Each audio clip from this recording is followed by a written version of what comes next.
এই ভিডিওতে আমি দুটো গুরুত্বপূর্ণ আপডেট দেব, একটা ভালো খবর গুড নিউজ এবং একটা ব্যাড নিউজ। দেখো, প্রথমটা হচ্ছে যে আজকের যাদের কাউন্সেলিং হয়ে গিয়েছে, যাদের অলরেডি কাউন্সেলিং হয়ে গিয়েছে 11-12-এ, তাদের কিন্তু আজকের রেকমেন্ডেশন দেওয়ার ডেট পার হয়ে যাচ্ছে। আজকে সানডে। তাহলে এটাও কি মানে এক্সপায়ারি অফ প্যানেলের মতো কেস হতে যাচ্ছে আগামীতে, যেখানে রেকমেন্ডেশন দেওয়ার 90 দিন ডেট পার হয়ে যাচ্ছে? আমি সে নিয়ে ডিসকাস করছি। তাহলে এই নিয়োগ প্রক্রিয়ার ভবিষ্যৎটা কোন দিকে আগাচ্ছে? এবং অপরটি যে খুব সম্ভবত 28শে মের মধ্যে বাকি সাবজেক্টে কাউন্সেলিংয়ের দিনক্ষণ ডিক্লেয়ার হবে, এবং যেখানে শুনতে পাচ্ছি আগামী জুন মাসের ফার্স্ট উইক নাগাদ এই কাউন্সেলিং প্রক্রিয়া পুনরায় শুরু হচ্ছে। কেন বললাম আমি সে নিয়েও ডিসকাস করছি। কাজেই ভিডিওটা স্কিপ করো না, চ্যানেলটা সাবস্ক্রাইব করে দিও এসএসসি, পিএসসি এবং গ্রুপ সি, গ্রুপ ডি গুরুত্বপূর্ণ আপডেট পাওয়ার জন্য। আজকে প্রথম বলি ব্যাড নিউজটা কি। একাদশ দ্বাদশে এম প্যানেল যারা হয়েছ বা হয়েছেন, তো এবং তাদের মধ্যে যাদের কাউন্সেলিং প্রক্রিয়া হয়ে গিয়েছে, সেখানে কিন্তু আজকের ডেট পর্যন্ত রেকমেন্ডেশন লেটার দেওয়ার বিষয়টা ছিল। তোমরা গেজেটে দেখবে যে গেজেটে কিন্তু এখানে পরিষ্কার বলা আছে যে 90 দিনের মধ্যে উইদিন 90 ডেজ সেখানে রেকমেন্ডেশন লেটার প্রদান করতে হবে ক্যান্ডিডেটকে। অন্যথায় কিন্তু এখানে প্যানেলের সমস্যা হবে বা সেটা কিন্তু এক্সপায়ারি অফ প্যানেলের মতো কেস হবে। কিন্তু আজকে যেটা শুনলাম যে আজকের সানডে এবং আজকেই কিন্তু 90 দিন ক্রস করে যাচ্ছে। তো আজ তো কোনোভাবেই আজকে এসএসসি অফিস খুলবে না, বা সেখান থেকে এখনো অবধি কোনো সার্কুলার আসেনি। এবং আগামীতে বা আজকের মানে বিকালের দিকে বা সন্ধ্যার দিকে কিছু আসে কিনা এখন এই মুহূর্তে বলা যাচ্ছে না। আজকে যেহেতু ছুটির দিন, মনে হয় না আজ কোনো সার্কুলার কিছু আসবে। যেটা গেজেটে পরিষ্কার উল্লেখ আছে যে 90 দিনের মধ্যে ক্যান্ডিডেটকে রেকমেন্ডেশন লেটার প্রদান করতে হবে, অন্যথায় কিন্তু এটা পুরো বাতিল বলে ঘোষণা করা হবে। এটা গেজেটে পরিষ্কার উল্লেখ আছে। এবং সেখানে ডেট এক্সটেন্ড করা যেতে পারে। সেক্ষেত্রে কিন্তু এসএসসি যে সমস্ত রিজিওনাল অফিসে আছে সেখানে বিজ্ঞপ্তি প্রকাশ করতে হবে যে এই সমস্যার কারণে আমাদের 90 দিন ক্রস করে যাওয়া পরে আমাদের এই সমস্যার কারণে এখনও রেকমেন্ডেশন লেটার দেওয়া হয়ে ওঠেনি।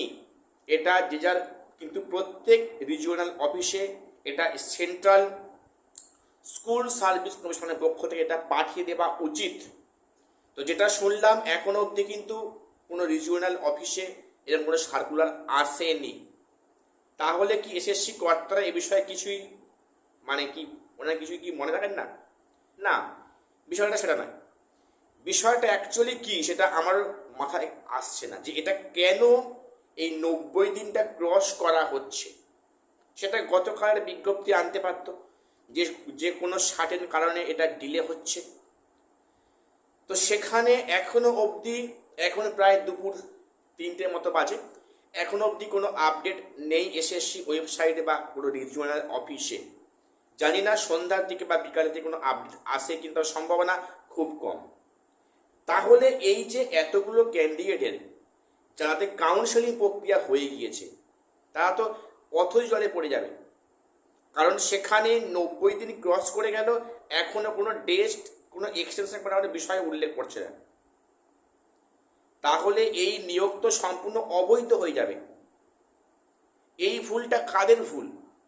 এই করে তো এক্সপায়ারি অফ প্যানেলের কেসটাও তো পুরো এই কেস ছিল। সেখানে ভুলটা কাদের ভুল ছিল? বারে বারে এসএসসি ভুল করবে আর আর তার দায় কি ক্যান্ডিডেট নেবে নাকি? এটা খুবই একটা অবাক করা বিষয়।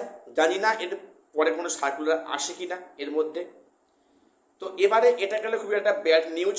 আমি জানি না যাদের কাউন্সেলিং হয়ে গিয়েছে তাদের কি অবস্থা হবে আগামী দিনে। তো যাই হোক, এবারে বলি যেটা ভালো খবর, যে তোমরা বলেছি যে গত কয়েকদিন কিন্তু আগে মধ্যশিক্ষা পর্ষদ থেকে বিভিন্ন ডিআই অফিসে একটা মানে রিপোর্ট চেয়ে পাঠিয়েছে যে সাবজেক্টে এখনো ভ্যাকান্সি এখনো কাউন্সেলিং বাকি আছে তার তো একাধিক ভ্যাকান্সি প্রবলেম হয়েছে এবং ইভেন যে সাবজেক্টে কাউন্সেলিং হয়ে গিয়েছে সেখানে স্কুলে ক্যান্ডিডেটরা সেখানে গিয়েছে সেখানে সেই সিট ফাঁকা নেই, সেই সাবজেক্টের স্কুলে নেই, একাধিক সমস্যা রিপোর্ট জমা পড়েছে। তার ভিত্তিতে কিন্তু পুনরায় নতুন করে এসএসসি মানে একটু নোটিশ বলেছে এবং গত সম্ভবত 22শে মে তারিখে অর্থাৎ দুদিন আগে আর কি সেখানে সমস্ত ডিআই অফিসে একটা লিস্ট চেয়ে পাঠিয়েছে, স্কুলের ভ্যাকান্সি লিস্ট।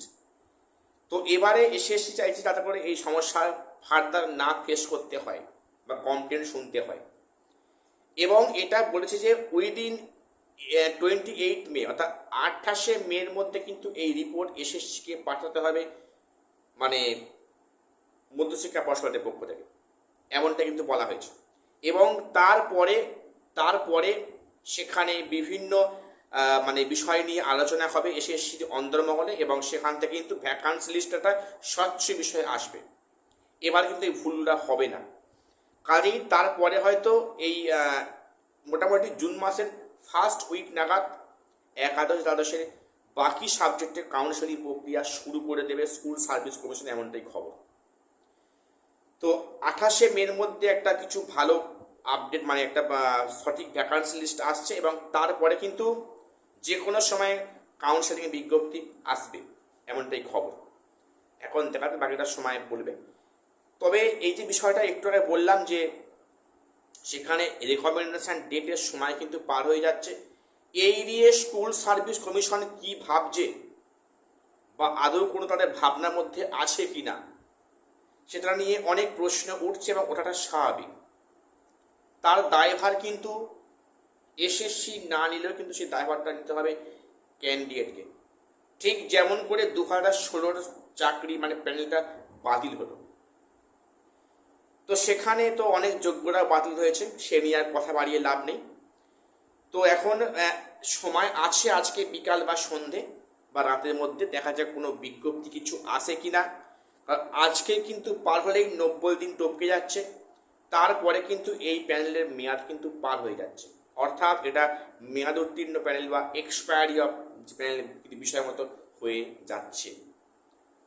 তো দেখা যাক এই বিষয়টা কি আসে। প্রত্যেকের ভিডিওটা শেয়ার করে দিও যাতে এই ঘটনাটা যেন সর্বোচ্চ জায়গা থেকে পৌঁছায়। এটুকুই আপডেট দেওয়ার ছিল, চ্যানেলটা সাবস্ক্রাইব করে নিও। দেখা হচ্ছে পরে কোনো ভিডিওতে।